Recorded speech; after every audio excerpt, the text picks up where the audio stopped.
early August 1942, Tulagi. A Marine raider steps off a boat in the dark, salt water up to his knees, jungle ahead of him like a black wall. And he's wearing something the US military is only beginning to field. Not a solid green work suit, not a khaki uniform, a spotted camouflage jacket and trousers, mottled greens and browns, like someone painted a forest onto cloth. If you flip it inside out, the colours change. One side for jungle, one side for beach. It's a simple promise. One uniform, two worlds. And behind that promise is an unlikely influence. A civilian horticulturist, a garden editor, a man paid to understand what natural actually looks like. The theory was brilliant. The Pacific would test it in a way no drawing board ever could. Because the war didn't just ask, does the pattern match? It asked something harsher. Does it still work when the light changes, when the distance opens up, and when the terrain stops cooperating? In this episode, we'll look at the US Marine Corps' reversible camouflage, the pattern later nicknamed Frogskin, what it got right, what it got wrong, and the rule it proved better than any slogan.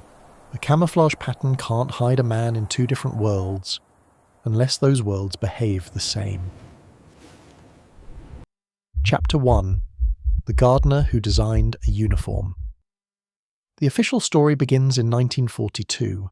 The US Marine Corps introduces what's often described as the M1942 reversible spot pattern, the P42 camouflage utilities, a two-piece uniform, jacket and trousers, made from herringbone twill cotton. And reversible wasn't a gimmick, it was the whole point. One face was designed as a 5-colour jungle pattern on a green background. Flip it over, and you got a 3-colour beach side with tan and brown tones. In other words, vegetation on one side, sand and dry ground on the other. The pattern is often credited to Norval Gillespie, a horticulturist and Better Homes and Gardens garden editor, brought in because he understood how nature breaks up shape and colour. That detail matters because it explains the mindset. This wasn't military fashion. It was an attempt to steal nature's logic and apply it to war. The Marines didn't just wear it on uniforms, reversible helmet covers were issued too, and surviving originals in museum collections describe the same two-faced concept. Greens and browns on one side, tans and browns on the other. And this wasn't a tiny experiment. It was produced in significant quantities, enough to appear repeatedly in Pacific photographs and accounts, and it appears to have remained in production into the early part of 1944, before being phased out. By then, the pattern had already lived its real life. Fielded, tested, argued over, praised in some places, criticised in others. It also picked up a name. Frogskin was never the official designation. It's a nickname that stuck because the spots looked like amphibian skin. And another nickname came later, after the war, when surplus uniforms ended up in civilian hands. Duck Hunter. That nickname is almost a joke, because it points to something the war exposed. Sometimes a pattern works better in a controlled environment like hunting than it does in the chaos of combat. Before we get to that chaos, there's one myth to address. You'll often hear that Frogskin was pulled from Europe because it caused friendly fire. There isn't a clean, well-documented order that proves that story the way it's usually told. A more grounded explanation is simpler. Limited supply, uneven issue, and a doctrine that preferred more standardized uniforms for most troops. So Frogskin isn't a miracle uniform that was banned. It's something more realistic, an ambitious early solution that ran into the physics of real terrain. Chapter 2. The Rule of Distance and the Trap of Reversible Design. Here's the problem Frogskin tried to solve. The Pacific isn't one background. You land on a bright beach. You move into vegetation. You fight in shadow. You fight in glare. So the idea of reversibility sounds perfect. Flip to match the environment. But war doesn't care how clever a design is. War cares what happens at distance. And distance has a rule that most people ignore. At range, patterns stop being patterns. They become tone. The human eye doesn't read spots at 200 yards. It reads a light blob or a dark blob. So a camouflage pattern can be beautifully designed up close and still fail at practical distances if its overall tone is wrong for the lighting and the background. That's where Frogskin ran into trouble. In field feedback and later recollections, Some Marines describe the jungle side as reading too bright in real jungle shade. Not wrong on a paint chip, but wrong in the way a bright green behaves under a dark canopy. The beach side had its own problem. Not every beach is tan. Some beaches are white sand and coral. Some are sun-bleached. Some are wet and reflective. A tan and brown pattern that might look reasonable on one shoreline can stand out on another like a printed flag. And then the Pacific adds a third environment, the one designers always struggle with: hard, pale terrain that refuses to look natural. Think of grey limestone, broken coral and glare-washed rock.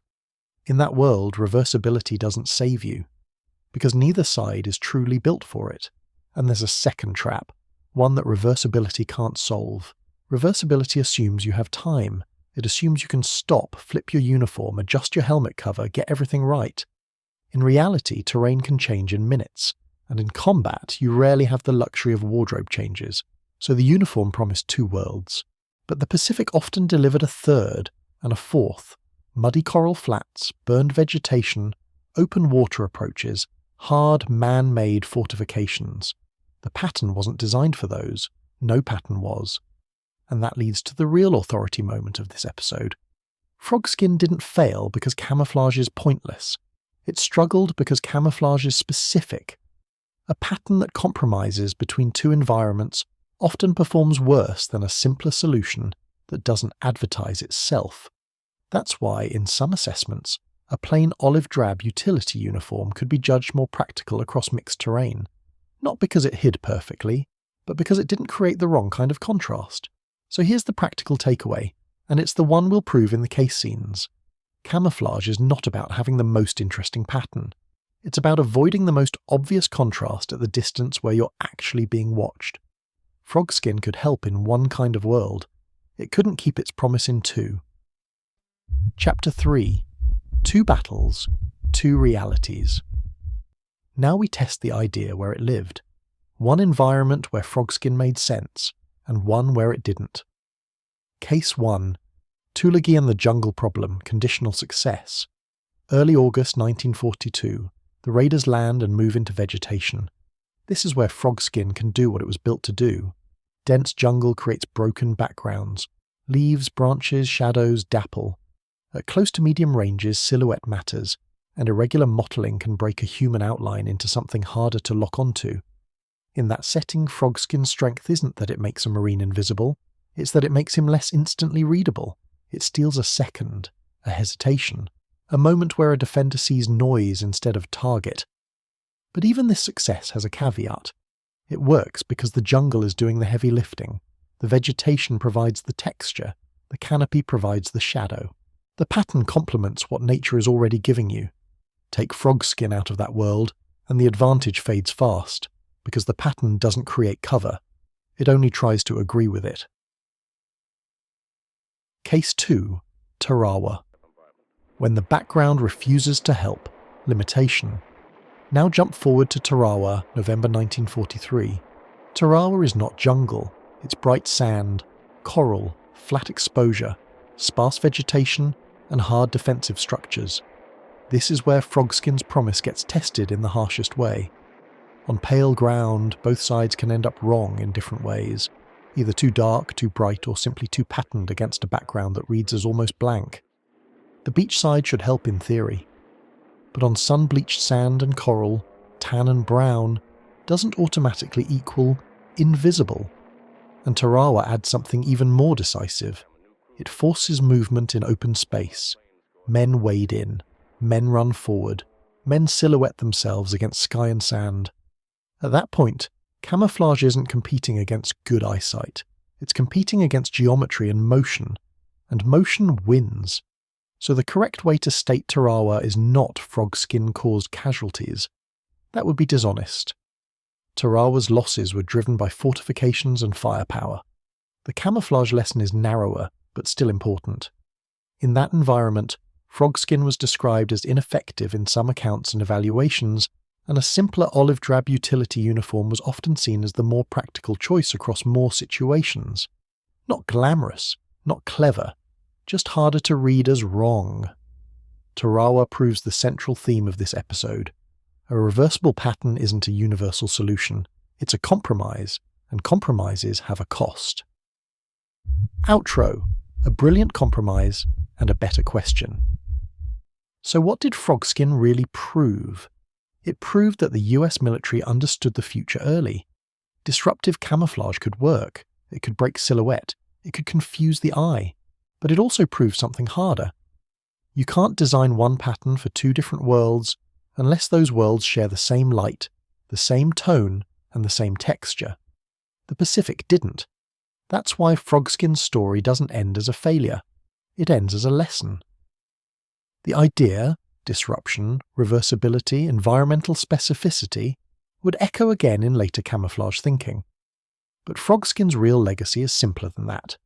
It teaches the better question, not, can one uniform do everything? But, what environment are we actually fighting in, and what will give us away at the distance that matters? Camouflage is a system, not a trick.